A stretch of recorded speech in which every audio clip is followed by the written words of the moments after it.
Resistance पहले भी देखा है सर। देखिए, दुर्भाग्यपूर्ण स्थिति है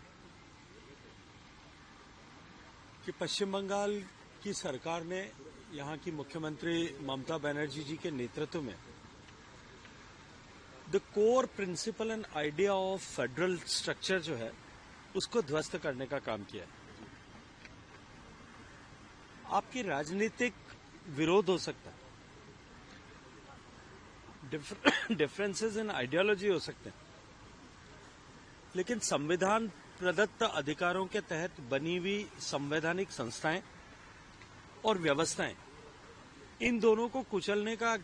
काम यदि आप करते हैं या इनको डाइल्यूट करने का काम करते हैं तो आप न केवल संविधान का अपमान करते हैं अपितु भारत की आत्मा को भी कमजोर करने का काम कर रहे हैं। मुख्यमंत्री ममता बनर्जी का आचरण जो उन्होंने अभी हाल की आईपैक की रेड के समय किया, वो आचरण और व्यवहार कोई पहली दफा हुआ ऐसा नहीं है। इससे पहले भी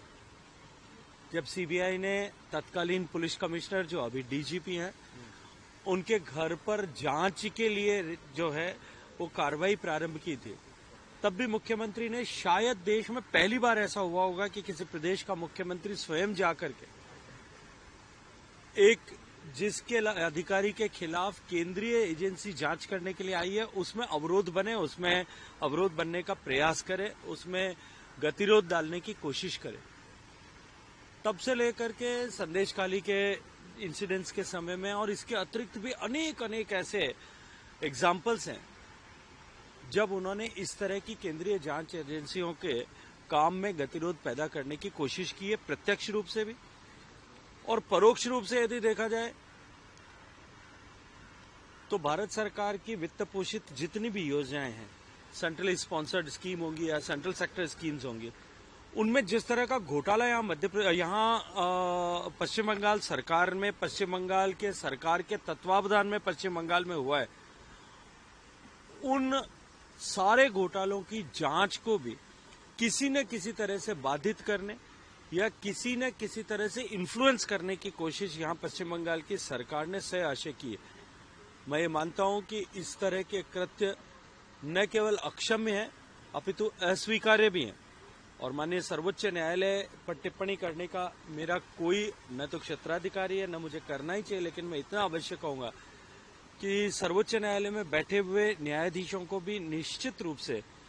इस विषय पर गंभीरता के साथ में, जैसा उन्होंने संज्ञान लिया, इसको और अधिक गंभीरता के साथ में भारत और भारत के भविष्य के दृष्टिकोण से देख करके लिया जाना चाहिए। सर, एक और सवाल है कि अभी एसआईआर जो है बंगाल में चल रही है, तृणमूल कांग्रेस की तरफ से बार बार कहा जा रहा है कि एसआईआर की जो सुनवाई है, हियरिंग में जिन लोगों को बुलाया जा रहा है, किसी का नाम की समस्या है, किसी का पिता की नाम की समस्या है,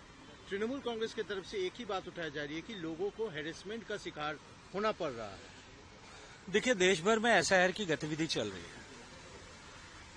बिहार में बड़ी जो है सुगमता के साथ में स्मूथली ये गतिविधि पूरी हुई। मेरे प्रदेश राजस्थान में चल रही है और देश के 12 प्रदेशों में अभी इस पर यह प्रक्रियाधीन है। तब ये असहजता और असहजता को की ढाल लेकर के खड़ा किया जाने वाला असंतोष ये केवल पश्चिम बंगाल में ही क्यों है? मुझे लगता है ये प्रश्न निश्चित रूप से पश्चिम बंगाल के तृणमूल कांग्रेस के नेतृत्व को पूछा जाना चाहिए। Thank you very much. VK news, राष्ट्र के नाम।